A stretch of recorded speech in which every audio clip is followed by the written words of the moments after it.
बीना जी आप ध्यान से सुनिएगा, अगर किसी ने परेशान किया तो उसको हम तिहाड़ जेल भेज देंगे। क्या होता है, हमारी अर्श से फर्श तक लाइफ है, किसी भी कॉस्ट पे कॉम्प्रोमाइज ना करें।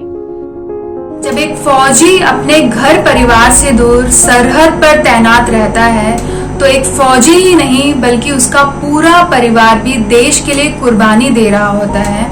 हमारी आर्मी वाइफ्स अपने पति की गैर मौजूदगी में न सिर्फ अपने बच्चों का ख्याल रखती हैं, अपने परिवार का ध्यान रखती हैं, बल्कि अपनी एक अलग पहचान भी बनाती हैं।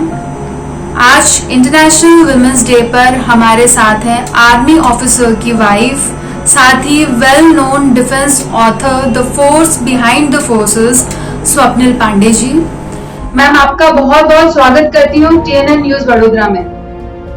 बहुत बहुत शुक्रिया बीना जी, आपने बहुत प्यारी बातें कही मेरे लिए, उसके लिए बहुत बहुत शुक्रिया, और आपके चैनल का बहुत बहुत शुक्रिया इस इंटरव्यू के लिए। मैम, आज इंटरनेशनल वुमेन्स डे है, उसकी बहुत बहुत शुभकामनाएं आपको। आपको भी बीना जी। आप एक वेल नोन डिफेंस ऑथर है हमारे देश की, एक ऑथर बनने का सफर कैसे शुरुआत हुई इसकी? मैं कहूंगी कि मैंने कभी प्लान नहीं किया था ऑथर बनूंगी। मैं एक कॉर्पोरेट प्रोफेशनल थी, मैं बिट्स मेशर जैसे इंस्टीट्यूट से पढ़ के आई हूँ, जो one of the finest engineering colleges in the country है, और विप्रो HDFC जैसी कंपनीज में काम किया। फौजी की बीवी बनने के बाद लवली प्रोफेशनल यूनिवर्सिटी जैसे इंस्टीट्यूट में पढ़ाया। बट वो कहते हैं ना बीना जी की जिसकी किस्मत जहाँ होती है ना वो उसको खींच के वहां ले जाती है। तो मेरी किस्मत में था ऑथर बनना, तो मैं बन गई, लिखने लगी। बट जो एक सीरियस ऑथर जो होता है, जिसकी एक आज जो एक नेशनल स्तर पे मेरी पहचान है, जिसकी किताबों पे आज जैसे वेब सीरीज बन रहे हैं, बड़े बड़े पब्लिकेशन हाउसेस, कई टीमें काम कर रही हैं, जो मैं कहूंगी वो मैं मानती हूँ कि मेरी तीसरी किताब से फोर्स बिहाइंड द फोर्सेस, भारतीय सैन्य पत्नियों की साहसिक कहानियां, अभी इसका हिंदी ट्रांसलेशन भी चल रहा है, बस आने वाला है 15 दिन में जी।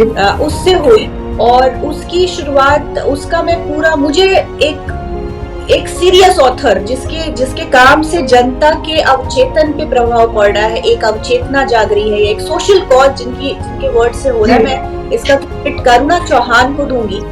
करुणा Chauhan lieutenant commander DS Chauhan की वाइफ है, छोटी है मुझसे, वो भी एक आर्म्ड फोर्सेस वाइफ है, वो भी एक फौजी वाइफ है। उनके हस्बैंड नेवी में INS विक्रमादित्य, जो हमारे देश की आन बान और शान है, मतलब सबसे बड़ा फ्लैगशिप है इस देश का, वॉरशिप है, और उस पे उनके हस्बैंड तैनात थे, और उस शिप को बचाते हुए उन्होंने अपनी वीर गति दे दी थी। और ये वीर गति कब हुई थी? जब उनकी शादी को सिर्फ 1.5 महीने हुए थे, और करुणा उस 1.5 महीने की शादी में सिर्फ 15 दिन रह पाई थी।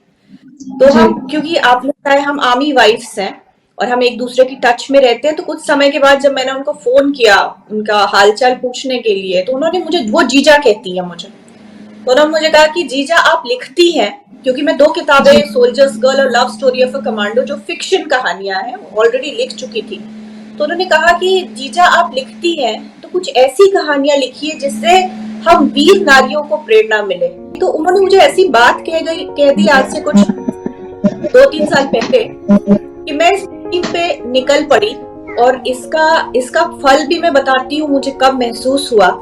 जब मैं संतोषी हैं, कर्नल संतोष बाबू, जो गलवान में, जो हमारे महावीर चक्र अवॉर्डी CO जो है, जब मैं उनकी वाइफ से मिली हैदराबाद में, अभी बस कुछ 8-9 महीने पहले, तो उन्होंने मुझे कहा कि जून में ये घटना हुई थी और नवंबर में मेरी किताब आई थी। तो उन्होंने कहा कि मेरे घर जो भी आता है वो इस किताब को लेके आता है, और मैंने जब इस किताब को पढ़ा, संतोषी कह रही हैं, तो वो कह रही थी कि जब मैं इसको पढ़ती हूँ तो मुझे बहुत हिम्मत आती है कि मैं अकेली नहीं हूँ, मेरे जैसे कई वीर नारियों से मुझे फीडबैक, तो मुझे लगा कि मेरे वर्क का एक पर्पस है। सो वहां से मैं कहूँ तो मैं एक ऑथर के रूप में अपने आप को मानूंगी कि मैं वहां से एक ऑथर बनी। कोई भी काम इतना आसान नहीं होता, बहुत सारे चैलेंजेस होते हैं। आपको कौन कौन से चैलेंजेस फेस करने पड़े? बहुत चैलेंजेस है। फ्रैंकली कई बार मुझे लगता है मैं हिम्मत हार जाती हूँ। 5वीं किताब पे आ गई हूँ, बट इतना प्रेशर हो जाता है मैं बता नहीं सकती। बिकॉज देखिए उसका कारण है कि हम साधारण कहानियां नहीं लिख रहे हैं, हम डिफेंस, नेशनल सिक्योरिटी से जुड़े कहानियां लिख रहे हैं और हीरोज के बारे में, मतलब देश के सैनिकों से बड़ा हीरो कौन हो सकता है? कोई भी नहीं हो सकता। बॉलीवुड स्टार हो, चाहे प्रेसिडेंट या प्राइम मिनिस्टर भी हो, वो सैनिकों के सामने जाते हैं या वीर परिवारों से जब मिलते हैं तो हाथ जोड़कर मिलते हैं। मतलब इस नेशनल वॉर मेमोरियल्स इस देश में क्रिएट किए गए हैं। मतलब आपको प्रेसिडेंट प्राइम मिनिस्टर्स के लिए नहीं है, लेकिन इतना दर्जा है इन हीरोज का। सो आप जब ऐसे लोगों के बारे में लिखते हैं तो आपकी जिम्मेदारी बहुत बड़ी हो जाती है। तो सबसे पहला तो चैलेंज, क्योंकि नेशनल सिक्योरिटी से बताया मैंने, तो ये सारे कंटेम्पररी ऑपरेशंस हैं, तो नेशनल सिक्योरिटी से डायरेक्टली अफेक्ट करते हैं। तो हमको परमिशन की बहुत as a defence author country में बहुत ज्यादा है भी नहीं, बीना जी मैं बता रही हूँ, बहुत ही कम है। हमारे को क्लियरेंसेस की बहुत इश्यू होते हैं। मतलब इंडियन आर्मी का पूरा एक डिपार्टमेंट है जो इसको क्लियर करता है। पहले तो आपको इंटरव्यू लेनी है, जिससे जैसे पुलवामा अटैक की बात कर लीजिए, अगर मुझे उस पर कहानी लिखनी है तो जो अफसर है या जो जवान है वीर गति प्राप्त की है, उनके साथ एक ऑपरेशन में 100 लोग शामिल होते हैं, आप सब समझिए। उन सबको ढूंढना, ये नंबर मैं गलत नहीं बता रही हूँ, सही बता रही हूँ। इतने लोगों से मिलना, जैसे भी नेक्स्ट वाली जो किताब है उसके लिए मतलब पता नहीं 200-300 लोगों से, मतलब ये सर्विंग सोल्जर्स है, इनको पहुंचना ही। एक ऑपरेशन खत्म हुआ, ये कोई सूरतगढ़ चला गया, कोई एलओसी पे बैठा है, कोई एलएसी पे बैठा है, तो इनसे मिलना, इनकी यूनिट्स को अप्रोच करना।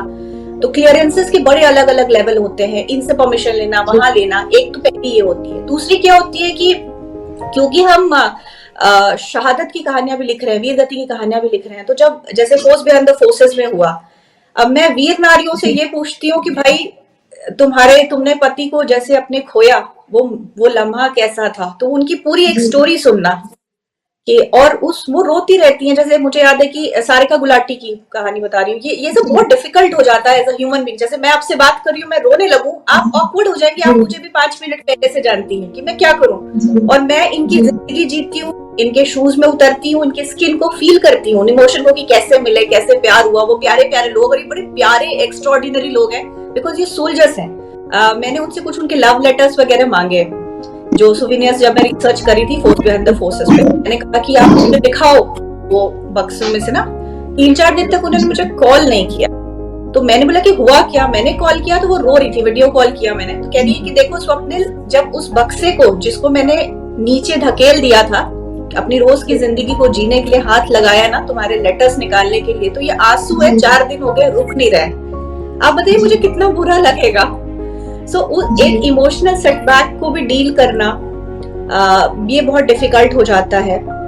और तीसरी चीज है कि बहुत जिम्मेदारी के साथ लिखनी पड़ती है। मैम, आपकी बेस्ट सेलिंग बुक है ये the force behind the forces, और उसमें से कुछ रियल स्टोरीज आप बताइए, हमारे दर्शक भी सुनना चाहते हैं कि किस तरीके से वीर नारी जो है वो इतनी ग्लोरी के साथ आज भी जी रही। जया महतो की कहानी अभी सुनाती हूँ इस मंच पे, क्योंकि वुमेन्स डे है। इसमें एक कहानी है जया महतो, जिसका टाइटल है एम्पावर्ड वुमन। एम्पावर्ड वुमन क्यों? जया महतो एक ट्राइबल वुमन है बीना जी, जो आदिवासी महिलाएं होती है ना, एक समय था जब वो खेतों में मजदूरी करती थी, गोबर के उपले बनाती थी, सब्जियां भी बेची उन्होंने। आप सोचिए वो महिला कैसी होती होगी, सब्जी बेचने वाली, अब कल्पना कीजिए। और उनकी शादी एक सैनिक से होती है, और वो सैनिक हार्डली रह पाए साथ में, जैसी सैनिकों की जिंदगियां होती हैं।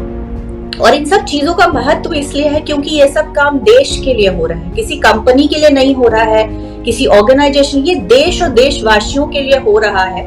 इसलिए देशवासी इसकी कदर करते हैं, इन भावनाओं की।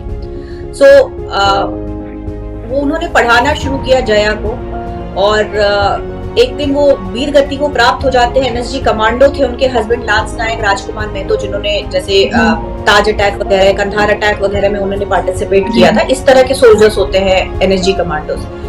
तो अब एक काउंटर इंसर्जेंसी ऑपरेशन में आतंकवादियों का मुकाबला करते हुए वीर गति को प्राप्त कर गए। और आप सोचिए कि जया एक ऐसे ही सिपाही की वाइफ है जिसने देश के लिए, देशवासी के लिए जान दिया है। बट जैसे उनका पति चला जाता है तो गांव वाले उसको जैसे डायन बता के, झारखंड उड़ीसा के गांव में आज भी ये सब, और कई जगहों पे विच लिंचिंग इज अ फैक्ट, आज भी होता है। अकेली औरतें खास तौर पे टारगेटेड होते हैं। और वो मैं बात कर रही हूँ आदिवासी महिला की, रूरल गांव, मासू के झारखंड के छोटे से गांव की बात कर रही हूँ। विच बता के उसको मारने की कोशिश की, पर वो लोग भूल गए थे गांव वाले कि उनके पीछे पूरी सेना की ताकत खड़ी है। पति तो चला गया पर पूरी फौज छोड़ के गया है। तो मुझे इसका एक बड़ा मजेदार सा किस्सा है कि उन्होंने जो वहां की जो हमारी आवाज संस्था है, जो वहां की जो आवा अध्यक्षा थी, उनको उन्होंने कॉल किया जया ने, और बताया कि मेरे को डायन बता के, आप सोचिए कितनी सीरियस घटना है जब ये हुई होंगी, ये मनगढ़ंत कहानियां नहीं है कि मुझे मारने की कोशिश करने वाले हैं, मुझे ऐसी खबर लगी है। तो आप बताइए, बस वहां से उन्होंने गाड़ियां भेज दी, 2-2 पलटनें चली गई सैनिकों की, और जब उस गांव में पहुंचे आर्म्ड सोल्जर्स अपने बंदूक के साथ, यूनिफॉर्म के साथ, तो गांव वालों की तो मतलब, और जया को बहुत प्यार से स्कॉट करके लाते हैं वहां पे और कहते हैं कि इनको जिसने भी परेशान किया, आप ये मत सोचिए कि इनके पति चले गए तो ये अकेले हो गई हैं, बट अगर किसी ने परेशान किया तो उसको हम तिहाड़ जेल भेज देंगे, ऐसा कहते हैं। और वो दिन है, आज का दिन है, जया को सभी प्रणाम करते हैं। लेकिन कहानी उनके इस ताकत की है कि एक ट्राइबल महिला आज की डेट में, बीना जी आप ध्यान से सुनिएगा, झारखंड में ई एजुकेटर है, कंप्यूटर पे झारखंड गवर्नमेंट की कंटेंट बनाती है, एक सब्जी बेचने वाली, एक मजदूरी करने वाली आदिवासी महिला। तो ये पूरी कहानी है, इसको इस इंटरव्यू में नहीं कवर कर पाएंगे, बहुत ही बड़ी कहानियां है। बड़ा सोचिए कि वो जर्नी कैसी रही होगी उस आदिवासी महिला की, वहां तक पहुंचने के लिए, अपने पति का सपना साकार करने के लिए। जब एक फौजी रिटायर होता है तो वो ताउम्र रेगुलर फौजी ही रहता है, और दूसरा फौज उसके पीछे हमेशा खड़ी होती है, चाहे फौजी हो चाहे वीर नारी हो, उसकी पूरी फैमिली के पीछे फौज हमेशा मतलब ध्यान रखती है उसका। वो मैं भी अच्छे से महसूस कर सकती हूँ उसे। आप खुद एक आर्मी बराट हैं, फौजी बराट हैं, तो आप, सही बात है, आपको पता है ये।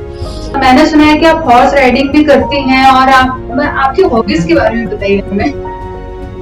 मैं इंडिया की नहीं, मैं बेस्ट के most handsome, most smart, most deadly और बिल्कुल सुपर खतरनाक लोगों के बीच में रहती हूँ। भारतीय सैनिकों से बढ़िया कौन है, आप मुझे बताइए। अमेरिकन सैनिक फेल है, यूके सब भाग रहे हैं अफगानिस्तान छोड़ करके, हमारे सैनिक, भारतीय सेना है, कारगिल जीत के लाती है। कारगिल इम्पॉसिबल वॉर थी, ऊपर बैठे थे सैनिक, ये है वो लोग, ठीक है। तो इन सैनिकों के बीच में मैं 15 साल से रह रही हूँ। तो अभी क्या होता है, हमारी अर्श से फर्श तक लाइफ है। जब दूर होते हैं पति, जब हम पीछे बैठे होते हैं शहरों में, तो हम टेंट तंबू में भी रह रहे होते हैं, कभी अकेले भी अपनी जिंदगी चला रहे होते हैं। बट जब वो रहते हैं, जैसे पीस स्टेशन की बात करूं खास तौर पे, तो बहुत वो जिंदगी बिल्कुल रॉयल लाइफ होती है, रॉयल, एक कल्चर, एक हेरिटेज है। शाम के समय सारे फौजी, उनके परिवार अपने स्पोर्ट्स गियर में, क्योंकि ड्रेस कोड यहाँ बहुत मैटर करता है, क्या पहनना है। स्पोर्ट्स खेलने, कोई स्क्वॉश खेलने निकल रहा है, कोई हॉर्स राइडिंग खेलने निकल रहा है, कोई हॉकी खेलने जा रहा है, कोई जिम जा रहा है, कोई स्विमिंग करने जा रहा है, ये सब कैंटोनमेंट्स के अंदर होती है। तो अब क्या होता है, आप इस समाज ही ऐसा है, यहाँ फिटनेस को बड़ा जोर है। अगर आप स्वस्थ नहीं रहेंगे तो देश के लिए लड़ोगे कैसे, मेंटली फिजिकली आपको स्ट्रॉन्ग रहेगा। तो हमारे पास स्पोर्ट्स की एक कल्चर है, सोशल कल्चर है। ये बात कम लोग जानते हैं बीना जी, की एक कल्चर है यहाँ पे, मतलब कि हर कोई कुछ ना कुछ स्पोर्ट्स खेल रहा होता है, हर फौजी किसी ना किसी स्पोर्ट्स में अच्छा होता है। तो यही चीज परिवार भी इम्बाइब करता है, क्योंकि हस्बैंड कड़ा क्या, वो कहेंगे अरे ये मेरा बच्चा तो कुछ खेलता नहीं है, ये मैं स्पोर्ट्स में चैंपियन था और ये कुछ नहीं कर रहा है। तो यही चीज आ जाती है। तो आप बहुत फिट बन जाते हो, मेंटली फिजिकली। मेंटली टफ हो ही, क्योंकि आप टफ नहीं रहोगे तो अपना घर कैसे संभालोगे। जब पति एलओसी पे खड़ा है तो आप रोते ही रहोगे। तो मेंटली बन गए, फिर फिजिकली भी आपको फिट रहना, क्योंकि ये सोसाइटी भी बहुत अट्रैक्टिव लोगों की है Bina ji. Everybody is fit, everybody is attractive. तो वही, अब इतनी सारी हॉबीज पिक कर ली, जैसे अभी हॉर्स राइडिंग सीख रही हूँ, कैंटर कर रही हूँ, हवा में जोड़, अब जंप करने की सोच रही हूँ। ये कुछ ना कुछ हम करने की कोशिश करते रहते हैं। मेरा सपना आगे स्काई डाइविंग करने को भी है, क्योंकि अब पैराट्रूपर्स से मिलते रहती हूँ, वो मुझे बताते रहते हैं कि मैम 25,000 से जंप किया, मैम 13,000 से जंप किया। सो अब ये कॉन्स्टेंटली सुनते सुनते खुद लगता है कि नहीं, हमें भी अपनी लिमिट्स को चैलेंज करना है, डिस्पाइट द जेंडर। आप औरत हैं, आप एक हाउस होम मेकर है, आप मदर हैं, वाइफ है, ये मैटर नहीं करना चाहिए। आप एक इंसान हैं, तो आपको अपने लिमिट्स को चैलेंज करना चाहिए, यही दिमाग में है। तो चीजें चलती रहती हैं। जी, एक कॉम्प्लीमेंट दे रही मैं आपको कि आगे चल के कोई आपके ऊपर भी कोई बुक जरूर लिखिएगा। मैं अब एक्चुअली मैं इतनी अभी, क्योंकि लिखने वाले फेज में हूँ, तो मैं बहुत डिप्रेस रहती हूँ लिखते समय। मैं 5वीं पे आ गई हूँ और हर किताब में इतनी कहानियां होती हैं। मैं एक्चुअली अब परेशान हो रखी हूँ मेरे पास ऑफर्स इतने आ रहे हैं, फोर्स बिहाइंड द फोर्सेस 2 लिखने का भी बहुत प्रेशर है मेरे ऊपर प्रोडक्शन वालों का। तो मैं अब कह रही हूँ कि मैं सच में अब कोई मेरे ऊपर ही कहानी लिख दो। मीना जी आपने क्या बात कह दी। मैम आप एक माँ भी हैं, आप लेखिका भी हैं और फौजी की पत्नी भी हैं। तीनों रोल बहुत चैलेंजिंग है, पर सबसे ज्यादा चैलेंजिंग आपको कौन सा रोल लगता है? मुझे ऐसे तो सच में वाकई तीनों रोल बहुत इंपॉर्टेंट है, क्योंकि एज अ मदर आप चाहते हैं कि आपके बच्चों में कोई कमी ना रह जाए, उनको आप परफेक्ट वैल्यू दें और एक अच्छा सिटीजन बनाएं। तो उसमें मेहनत लगती है, हर चीज में मेहनत लगती है। जो हमारी माएँ हैं वो बहुत ग्रेट रोल कर रही हैं। औरतें all around the planet, I feel women empowerment की हम बात कर रहे हैं, एक माँ से ज्यादा एम्पावर्ड मुझे नहीं लगता कि कोई होता है। बिकॉज ये जो पूरा प्लेनेट, जितने हम सभी एडल्ट, चाहे औरत हो या मर्द हो, किसी ना किसी माँ की छवि है। तो आप देखिए पूरा प्लेनेट माओ ने खड़ा किया है, प्लेनेट को सरवाइव कर रही है। वो रोल भी बहुत चैलेंजिंग है। लेखिका का मैंने आपको बताया कि बहुत ही डिफिकल्ट क्वेश्चन है ये मीना जी। मैं क्या बोलूं, मैं शायद आर्मी वाइफ होना भी बहुत डिफिकल्ट है, उसके अलग प्रेशर है। मैं अभी एक्चुअली मैं समझ नहीं पा रही हूँ कि मैं किसको ज्यादा रेट करूं। लेखिका वाला बता दिया, डिफेंस ऑथरिंग का तो डिफिकल्ट। आर्मी वाइफ मुझे लगता है, मैं एज एन आर्मी वाइफ मुझे लगता है मेरी लाइफ सबसे ज्यादा डिफिकल्ट है। वो थोड़ा चैलेंजिंग हो जाता है। वो कुछ ऐसे चैलेंजेस हैं जिनके बारे में चर्चा भी नहीं कर सकती हूँ, और डिफिकल्ट होता है। जब तक हस्बैंड साथ में ठीक है, बट जब वो कहीं बॉर्डर पे सर्व कर रहे होते हैं और कुछ ऐसी न्यूज आ रही होती है, तो वो पल, जैसे सुंजवान अटैक की बात कर रही हूँ। सुंजवान अटैक, हम सुंजवान में थे कभी पोस्टेड, और जैसे आए थे वहां से कुछ 6 महीने हुए हैं कि वो अटैक हुआ है। तो उस समय की बात बता रही हूँ कि जो कॉल लगाया, हमारे पड़ोसी थे सब आसपास के, तो ऊपर हेक्टर की आवाज आ रही है, हेलीकॉप्टर की। सुंजवान टेरर अटैक जब आ गए थे ना अफजल गुरु की, उसमें तो औरतें बच्चों को ले लेकर के झुंड में अपने अपने रूम्स में बैठी थी, स्कूलों की बिल्डिंगें तोड़ तोड़ के निकालेगी। तो वो सब एक प्रेशर झेलना, और उसके बाद अपनी ही जैसी वीर नारियां जिन्होंने देश के लिए खो दिया है, उनको देखना। यंग लड़कियां, 23 साल 24 साल की लड़कियां, जिनके पति कभी स्नाइपर शॉट में चले गए हैं। बॉम्ब ब्लास्ट में जाना कैसा होता है आप सोचिए, साधारण घटना नहीं है, बॉडी नहीं रहती कॉफन में। तो ये और अच्छा, 6 महीने अगर कॉल नहीं आए, आप विश्वास करिए 6 महीने। कई लोगों को मैंने देखा कि 25 साल की शादियों में 2 साल साथ रह पाए हैं। सो ये डिफिकल्ट है। एक पर्सनल लाइफ को जब आपके अफेक्ट करता है, जब बाकी ये तो आप संभाल लेंगे, इट्स सबसे टफ है आर्मी वाइफ होना, मैं कहूँगी। अच्छा भी है, बुरा भी है, क्योंकि आप टफनेस की बात कर रहे हैं। जी मैम, आपके अपकमिंग प्रोजेक्ट्स क्या हैं, कुछ उसके बारे में बताइए हमें। हाँ जी, अपकमिंग प्रोजेक्ट्स बहुत एक्साइटिंग हैं। जैसे मैंने चर्चा की फोर्स बिहाइंड द फोर्सेस के बारे में आपसे, तो बहुत ही टेंशन वाली बुक थी, मैंने आपको बताया। इमोशनली काफी चैलेंजिंग थी है। तो इससे निकलने के लिए मैंने स्पेशल फोर्सेस पे लिखना शुरू कर दिया था। अब स्पेशल फोर्सेस कौन होते हैं? वो मरून बेरे वाले होते हैं, बलिदान बैज लगाते हैं, टशन ही अलग होता है। ये वो लोग हैं जिन्होंने सर्जिकल स्ट्राइक वगैरह करी ना, और या पैराट्रूपिंग कर रहे होते हैं, ऊपर से जंप लगाएंगे, स्काई डाइविंग करेंगे, हेलो हाय हो, कॉम्बैट डाइविंग करते हैं समंदर के अंदर, जो एनिमी, जैसे ना एनिमी ब्रिजेस को तोड़ना, शिप्स को ब्लास्ट करना। तो ये बड़े कूल किस्म के फौजी होते हैं। तो मैंने क्योंकि ये इतना इमोशनली चैलेंजिंग हो गया था वीर नारियों के बारे में लिखना, मतलब 7 कहानियां लिखी है मैंने, और 2 साल की जर्नी के ऊपर। तो आप बिल्कुल, मेंटल बैलेंस मेरा बहुत ही शेकी हो गया था। तो उससे निकलने के लिए मैंने स्पेशल फोर्सेस पे लिखना शुरू किया, और बहुत डिफिकल्ट है, बिकॉज स्पेशल फोर्सेस भारतीय सेना की कोवर्ट फोर्सेस हैं, उन तक पहुंचना ही बहुत मुश्किल है। अब क्योंकि मैं इन्हीं लोगों के साथ रहती हूँ, हमारी तो वही जिंदगी है, हमारे साथ के ही लोग हैं सब, इन्हीं कंटोनमेंट्स में हम साथ में ही रहते हैं ऑल। सो मेरे लिए थोड़ा आसान था लिखना, इनको समझना। परमिशंस लेने में मुझे बहुत डिफिकल्टीज हुई, मतलब यूनिट से परमिशन लेना, आर्मी से परमिशन लेना, तो वो एक खैर अलग जर्नी है। बट जब मैं फाइनली, हम कहानी की बात करेंगे कैसे, जब मैं लिखना शुरू किया तो बहुत मजा आया, बहुत मजा आया। मतलब ऐसे लोगों से मिली, कह रहे हैं कि मैं क्या बता ही नहीं सकती मीना जी, मैं क्या ही बताऊं। कोवर्ट फोर्सेस हैं, इनके ऑपरेशन भी बहुत कमाल के होते हैं। और टसनी में मतलब हम 12-12, 1-1 बजे रात तक इंटरव्यूज कर रहे हैं। मैं कह रही हूँ भाई मुझे तू कहानी बता, तो वो कह रहे हैं कि मैम अभी रुको, आप ये छोड़ो, ये देखो अभी ये स्टंट्स आप दिखा रहे हो मुझे।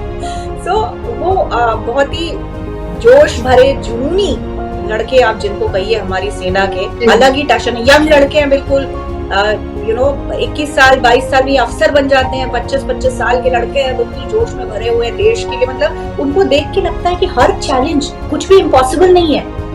मतलब ऐसे भी स्पेशल फोर्सेस ऑपरेटिव से मिली जो कि जिनकी स्पाइन में गोली लग गई है और वो व्हील चेयर बाउंड है, लेकिन वो आज भी काम कर रहे हैं।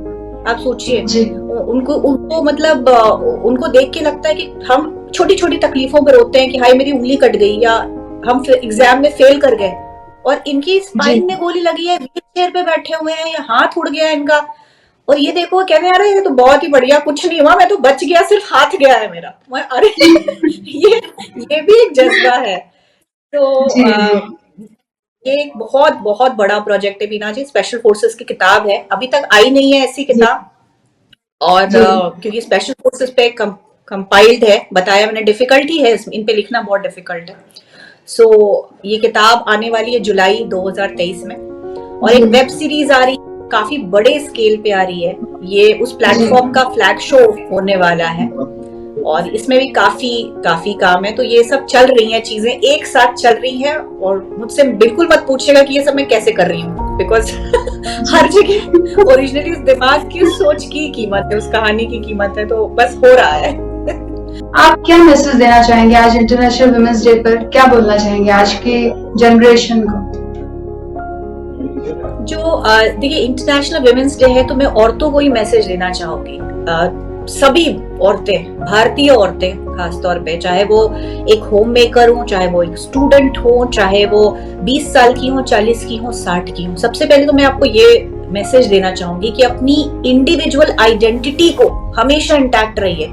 आप मदर, फौजी की बीवी बोल रही है, यही सीखा है हमने, यही चीजें बता रही हूँ। आप मदर रहिए, बहुत अच्छी बेस्ट मदर रहिए, बेस्ट डॉटर रहिए, बेस्ट सिस्टर रहिए, बट सबसे पहले आप वो नाम रहिए जो आपके माँ बाप ने आपको दिया है। स्वप्निल पांडे मेरा नाम है, और इस नाम के लिए, इस नाम का महत्व है, जो इस नाम को मैं और निखारना चाहती हूँ और बनाना चाहती हूँ। तो मैं चाहती हूँ कि 20 साल की जो लड़कियां हैं वो इसलिए नहीं पढ़ाई करें क्योंकि उनको शादी करनी है, वो इस, या 40 साल की होम मेकर्स हैं, वो इसलिए घर का काम नहीं करें क्योंकि यही उनका काम है, और अपनी लिमिट से ना बाहर निकले। अपनी इंडिविजुअल आइडेंटिटी को इंटैक्ट रखिए। स्पोर्ट्स खेलिए, हमने हॉर्स राइडिंग के चर्चा, स्पोर्ट्स खेलिए, फिटनेस, जिम जाइए, दौड़िए, शरीर को स्वस्थ बनाइए। आपकी शादी हो गई है, अब कोई देखने वाला, ये सब नहीं होना चाहिए कॉन्सेप्ट। आप इंसान बन के पैदा हुए हैं, आप एक औरत हैं, औरत सर्वशक्तिशाली होती है, तो उसको अपनी इंडिविजुअल आइडेंटिटी को इंटैक्ट रखिए और उसको और निखारिए, कुछ बनिए कि जब आप, जिस दिन हम जाए, मेरी यही ख्वाहिश है कि जैसे मैं जिस दिन जाऊं एक लेगेसी छोड़ के जाऊं।